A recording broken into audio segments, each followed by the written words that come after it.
जूना पानी कोरी गांव छे सारा केन आदिवासी ढोल प्रतियोगिता कार्यक्रम हनुमान जयंती पर राख में क्यों जो कि फर्स्ट महीना में रोशे 3051 रुपया एने सेकंड महीना में रोशे 2021 रुपया एने तीसरा इनाम रोशे 1511 रुपया एने चौथो इनाम रोशे 1001 रुपया। मारा भाषियों यो कार्यक्रम रोशे जूना पानी गांव में दिनांक रोशे 23 अप्रैल चौथा महीना 2024 यानी कि इनाम मोहनी यो कार्यक्रम रोशे हनुमान जयंती दाहड़े एने इना कार्यक्रम में आवने समय देखाड़ो में तुम काजे इना कार्यक्रम में 1 बजे से लेकर 1:30 बजे लोगों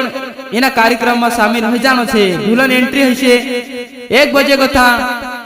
1:30 बजे लोगों दुल्हन एंट्री हशे एने इना कार्यक्रम में साफ साफ देखाड़ में क्योंकि टेबल वाला ढूल का जे कोई इनाम नहीं आपे कहा कि हया ते एक जागे उबा राखी आखू दाहड़ भी